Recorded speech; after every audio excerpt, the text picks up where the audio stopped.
So this piece, and actually the other piece that I'm going to show you in a minute that use this plant, are related pieces. And this plant is actually called Mimosa pudica, which is Latin for sensitive plant. And it reacts immediately to touch, to changes in temperature, and changes in light. So when someone touches this plant, whether it be with their own hand or with some of the implements that I've provided, it's going to immediately close up and sort of collapse on itself depending on the level of severity of touch or of change in temperature.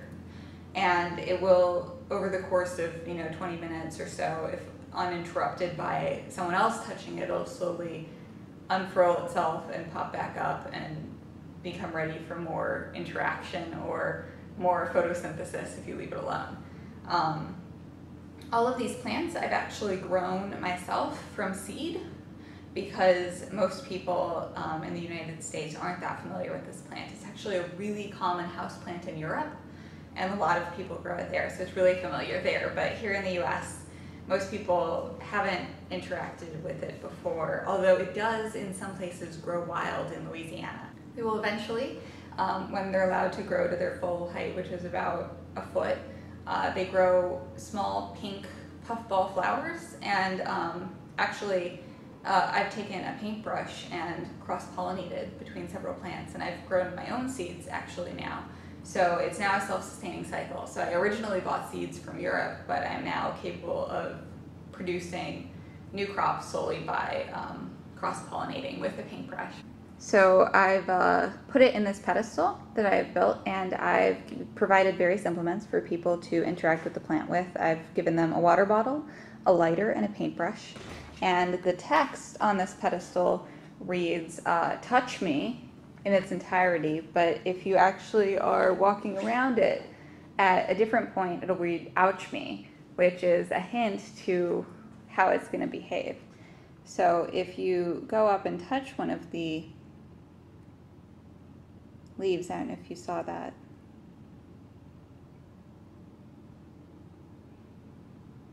But it actually closes up as you're touching it.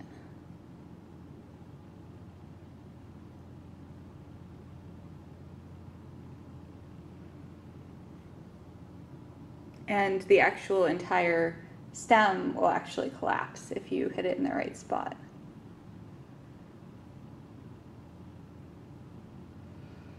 Now, every time someone's touching one of these plants, it uses energy from the plant to be able to react to the person's touch. So what actually ends up happening is that over the course of the installation, if enough people touch this plant, the plant will use up its entire energy store and it will actually die. And so as the course of the gallery goes on, this plant is going to get weaker and weaker. And if people keep touching it, it will end up dying, which is a really good conceptual link to my paintings as well. Because in my paintings and in my sculptures, you get this sense of an immediate human reaction. So this plant, the Mimosa pudica, reacts to touch like we've seen.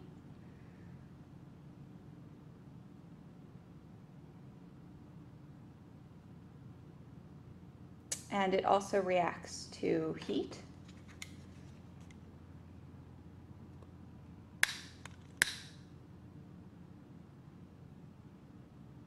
And it takes a little bit for the heat to travel enough to actually cause a reaction.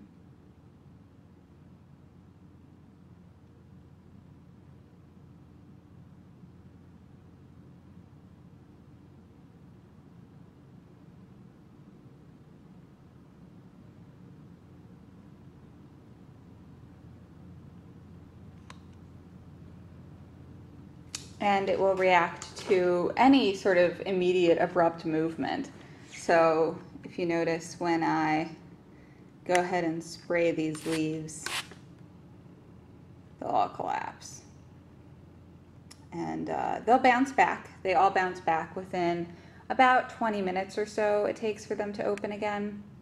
And the reason these pedestals actually have lights attached to them is because these plants actually are photosensitive as well. So if I didn't provide light and enough light, they actually will close up. So at night, they naturally close up and then they reopen when dawn comes. But if I were to put them in the gallery, fluorescent lights that are just overhead on the ceiling or spotlights or what have you, that isn't sufficient light to get the leaves to open up. So to actually get them to the point where they are able to interact with people, I have to mount lights on the pedestals to be able to get them to react.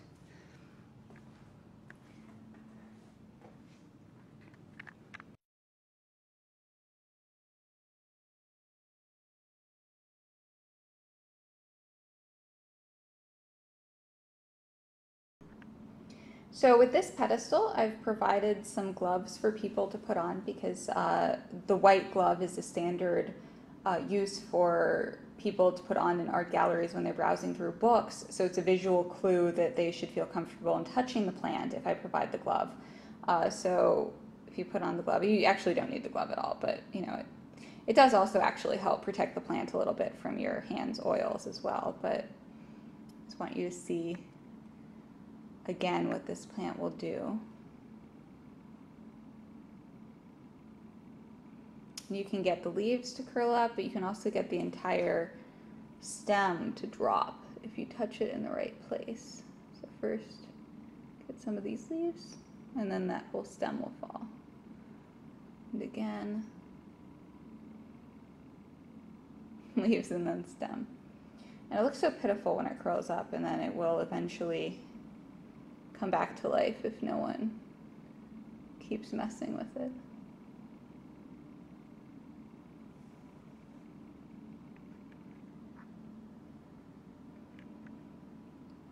And in this one, I provided a second enclosed bowl so that you can see a visual comparison, because what ends up happening is people get so excited about being able to touch these plants and to see them react that they'll end up touching all of them in a bowl, and then you'll only see them closed up, and the next person who comes by might not realize what's going on, especially if they try to touch one that's already been closed and there's no response.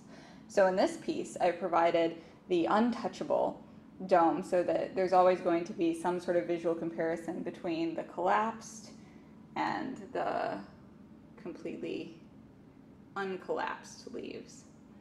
And it also, just as a side note, creates a nice humid environment, so the plants really enjoy being under the dome.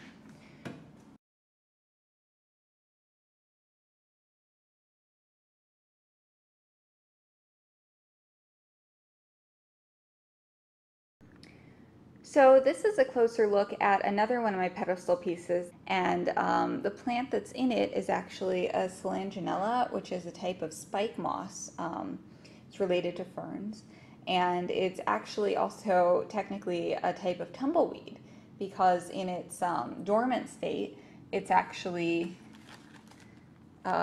dried up, or as I wrote on the text, mummified version of the plant. It requires no light or water in its dormant state, and then if it does end up finding its way to light and water, it will unfurl over the course of a couple hours, and you actually will get something that looks like this, which I put in a little bit earlier for you to see.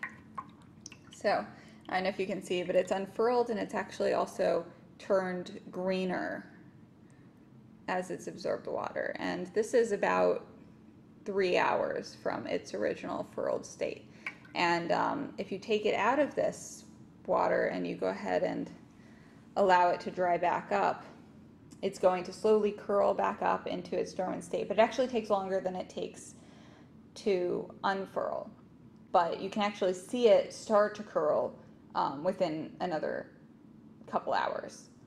But it will take, again, several days for it to complete that transformation entirely to a really tight state. So I have one that's been drying intermediately, and so it'll take another couple days for that to go ahead and completely curl back up. Now, I created these cards myself, and I have a variety of cards. Here's one that I did with a painted texture so that it sort of is reminiscent of the paintings that I've been creating. And it provides several names for the plant, It shows the progression from dormant to thriving, living, and then back to dormant again. And I actually took those pictures of one of these Solanginella myself. And then the back actually talks about the pedestal stations that I've provided, as well as gives just some information about the plant, some more information. So you get the full Latin name there, Solanginella lepidophylla, and then it talks about how this plant, as well as the Mimosa pudica, actually currently grows wild in Louisiana. So these are both plants that you could see around here, but that most people aren't that familiar with.